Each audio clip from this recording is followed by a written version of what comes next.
టోటల్గా నెగ్లెక్ట్ అయింది. ఏంటి ఆ 2 అంశాలు అంటే కనుక, ఏ వయసులో అమ్మాయిని మనం పెళ్లి చేసుకుంటున్నాం, నెంబర్ 2 మనకు కావాల్సినటువంటి అవసరాలు ఈ పెళ్లి నుంచి చూస్తున్నాం. కానీ సునీత అనేటటువంటి చిన్నపిల్లకి పెళ్లి చేస్తున్నప్పుడు ఆ అమ్మాయి అవసరాలు ఏంటి, 10th స్టాండర్డ్లో ఆ అమ్మాయి చదువు మానిపించి మనం వెళ్ళి పెళ్లి చేసుకుంటున్నాం. మనం ఆ అమ్మాయి కంటే 20 సంవత్సరాలు పెద్ద వయసు ఉండేటటువంటి వాళ్ళం. మనం పెళ్లి చేసుకుని ఆ అమ్మాయిని ఏ విధంగా మనం ఉద్ధరిస్తాం? వాళ్ళ తల్లిదండ్రులు తీర్చలేనటువంటి కోరికలు మనం ఏదైనా తీర్చగలమా అనేటటువంటి మినిమం అంశాన్ని టోటల్గా నెగ్లెక్ట్ అన్నది జరిగింది. ఇది అంటే ఇప్పుడు మీరు కూర్చుని టాటబారెడ్ లెక్చర్లు ఇవ్వచ్చు, ఎంతసేపు అన్నా మీరు లెక్చర్ ఇవ్వచ్చు, ఆ అమ్మాయి ఇలాగా ఆ అమ్మాయి అలాగా అన్నది. ఒక్కసారి ఆ అమ్మాయి సైడ్ వెళ్ళి ఒక 15 years అమ్మాయికి పెళ్ళి అయిన తర్వాత అర్ధాంతరంగా 10వ తరగతి చదువు మానిపించేసి, తక్కువ పర్సెంటేజ్ ఏం కాదు, ఆ అమ్మాయి 7.5 10th స్టాండర్డ్లో పర్సెంటేజ్ అంటే మినిమం తెలివితేటలు ఉన్నటువంటి ఆ అమ్మాయి, అంటే భావి ప్రపంచం గురించి సమాజం గురించి ఎంతో కొద్ది గొప్ప తెలిసినటువంటి అమ్మాయి.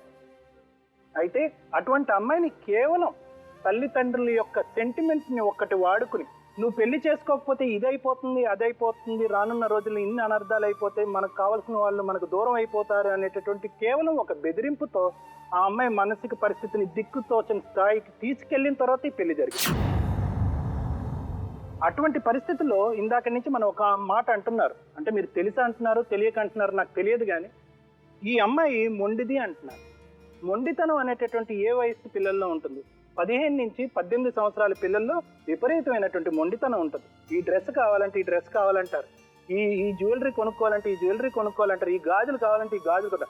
ఆ వయసు అమ్మాయి కాబట్టి ఆ అమ్మాయి ఏమందంటే కనుక నాకు కట్టబెట్టారు కాబట్టి ఈ మొగుడు నా సొంతమే అవ్వాలని చెప్పి ఆ అమ్మాయి ఆ మొండితనం చూపెట్టారు.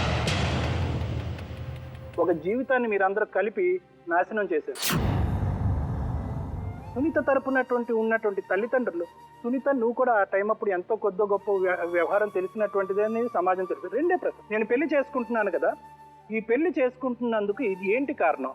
మా అక్కను ఉద్ధరించడానికి నేను చేసుకుంటున్నానా, అంటే మా అక్క భవిష్యత్తు పాడైపోకుండా ఉండటానికి నా తల్లిదండ్రులు ఈ పెళ్లి చేస్తున్నారా, లేదా నా భవిష్యత్తుని తీర్చిదిద్దడానికి వీళ్ళు నా పెళ్లి చేస్తున్నారా?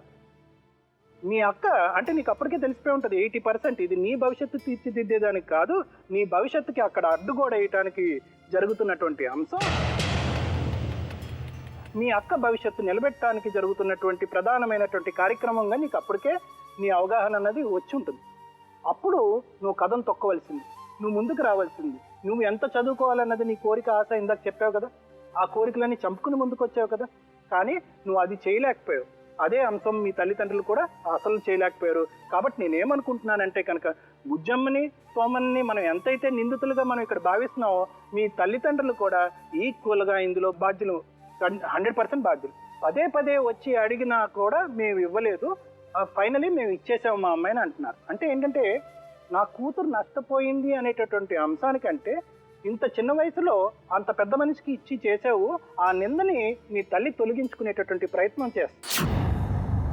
తర్వాత ఒక 2-3 మళ్ళీ ఒక 10 days 15 days తర్వాత నాకు అతను ప్యాకాట్ ఆడుతున్నాడని తెలిసింది మేడం.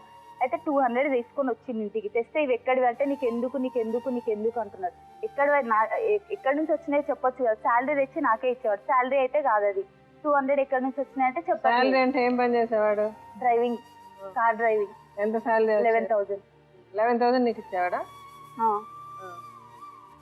ఇంటికి వెళ్ళాక ఏమన్నా ఒప్పించుకున్నా, వాళ్ళ మమ్మీ వాళ్ళతో ఏం మాట్లాడారంటే, నేను నా శాలరీ పక్కకి వేసి నేను ఇల్లు కట్టుకుంటాను, మీరు ఇంట్లో గడుపుకోండి అని చెప్పేది. వాళ్ళ మమ్మీ సరే అని ఒప్పుకుంది.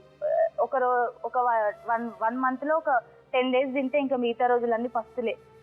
కూరగాయలు తెస్తే కూరగాయలు ఉంటే అన్నం ఉండదు, అన్నం ఉంటే ఏముండదు, కనీసం సిలిండర్ కూడా లేదు మేడం వాళ్ళ ఇంట్లో, ఏమీ లేవు. ఆ చిన్న విషయాలలో మళ్ళీ వాళ్ళు గొడవ పెట్టుకునేది. వాళ్ళ మమ్మీ వాళ్ళ చెల్లి నాతో గొడవ పెట్టుకొని, నువ్వు నేర్పిస్తున్నావు, నీ హస్బెండ్కి నేర్పిస్తున్నావు, వాడి ఇంటికి రాగానే వాడికి మనసును పట్టనియో, మొత్తం నేర్పించి చెప్తుంటావు, మీ అమ్మ నేర్పిస్తుంది, మా ఇంటికి ఎవరు వస్తే వాళ్ళే నేర్పిస్తున్నాను అంటున్నా మేడం. పిల్లల నా దగ్గరికి ట్యూషన్గానే వచ్చేవాళ్ళు. మా మమ్మీ వాళ్ళ ఇంటి దగ్గర నుంచి, మా ఇల్లు మమ్మీ వాళ్ళ ఇల్లు దగ్గర అక్కడ నుంచి పిల్లలు వస్తుండే. మమ్మీ ఏం చేసేది, నేను ప్రెగ్నెంట్తో ఫస్ట్ టైం ప్రెగ్నెన్సీతో ఉన్నప్పుడు ప్రెగ్నెంట్తో ఉన్నానని ఇంట్లో నాకు వామిటింగ్స్, నా చేతితో వండుకుంది ఏది తినాలని అనిపించేది కాదు. మా అత్త వండి పెట్టేది కాదు, ఆమె పొద్దున్న లేసి వెళ్తే మళ్ళీ ఈవినింగ్ వచ్చేది. ఇంట్లో ఏమైనా కూరగాయలు లేకపోయినా మా మమ్మీ తింటది కదా అని ఏదైనా ఏం చేస్తే అది చపాతి ఏది చేసినా నాకు పంపించేది మేడం. ట్యూషన్ పిల్లలతో పంపిస్తే మా అత్త ఏం చేసింది, ట్యూషన్ పిల్లలు వాళ్ళ మమ్మీ వస్తుంది కదా మేడం, వాళ్ళ మమ్మీని తిట్టింది. ఎవరో మధ్యవర్తి రోజు వస్తుంది, రోజు వచ్చి అన్ని ఎక్కించి చెప్పిపోతుంది, దీనికి ఏమవసరం, సంసారం నాశనం చేస్తుంది అది అని ఆమెను రోడ్డు పైన పట్టి తిట్టిందంట మేడం. తిడితే ఆమె ఇంకా ఆ రోజు నుంచి అసలు ఆ పిల్లల్ని ట్యూషన్ పంపిలి. నాకు కూడా తెలియదు, మమ్మీతో చెప్తే మమ్మీ నాకు చెప్పింది ఇట్లా అన్నదంట అక్కని, మీ ఇంటికి ఎవరు ట్యూషన్ పంపించారంట అది. పెళ్ళైన 1 monthకి స్కూల్లో జాబ్ చేశాను మేడం, టీచర్ జాబ్కి వెళ్ళమంటే టీచర్ జాబ్కి వెళ్ళాను. వెళ్తే మళ్ళీ అక్కడ అనుమానం, జాబ్ చేయమని అతనే చెప్తాడు. మళ్ళీ అక్కడ ఎవరైనా కనిపిస్తే 2 rooms ఉన్నాయి మేడం, అక్కడే మధ్యలో ఒక వాల్ ఉంటుంది. రిపోర్ట్స్ గురించి మేడం కొంచెం లేట్గా జాయిన్ అయ్యాను అనమాట. నేను టీచింగ్ జాబ్కి జాయిన్ అయితే రిపోర్ట్స్ రాయాలి, రేపు సాటర్డే సండే 2 days హాలిడేస్ వచ్చాయమ్మా, రిపోర్ట్స్ రాసుకోనరా, ఇంటికి అయితే ఎవరి ఇయర్ నేను ప్రిన్సిపల్ సార్ పర్మిషన్ తీసుకున్నా, నువ్వు రాసుకున్నా అంటే సరే అని. 2 blocks ఉంటాయి మేడం, ఇక్కడ ఒక బ్లాక్ ఇక్కడ ఒక బ్లాక్. మార్నింగ్ ఏమో ఈ బ్లాక్, ఈవినింగ్ ఈ బ్లాక్ వెళ్ళాలి. ఈవినింగ్ ఈ బ్లాక్ నుంచి మళ్ళీ బ్లాక్ వచ్చి సైన్ చేసి రిపోర్ట్స్ తీసుకొని వెళ్ళాలి. నేను రిపోర్ట్స్ తీసుకోవడానికి పైకి వెళ్ళాను, పైకి వెళ్ళి రిపోర్ట్స్ తీసుకొని వస్తున్నాను. అప్పుడు మా హస్బెండ్ వచ్చిండు తీసుకెళ్ళడానికి. నేను వస్తున్నాను ఆగాను, 5 minutes ఆగు రిపోర్ట్స్ తీసుకున్నాను చెప్పాను మేడం. చెప్పిన తర్వాత నేను వెళ్ళే డోర్లో నుంచి ఏదో సార్ వెళ్ళిందంట. ఆ సార్ వెళ్ళినందుకు నువ్వు వెళ్ళిన డోర్లో నుంచి ఆ సార్ వెళ్ళిండు. ఎందుకు వచ్చిందా సార్, నువ్వు వెళ్ళిన 5 minutesకి ఆయన వచ్చింది, నీకేం అవసరం. ఇంటికి తీసుకెళ్ళిన తర్వాత ఏదో ఇంకా అనుమానం విషయంతో మొత్తం ఇక్కడ కొట్టి కన్ను పగిలిపోయింది.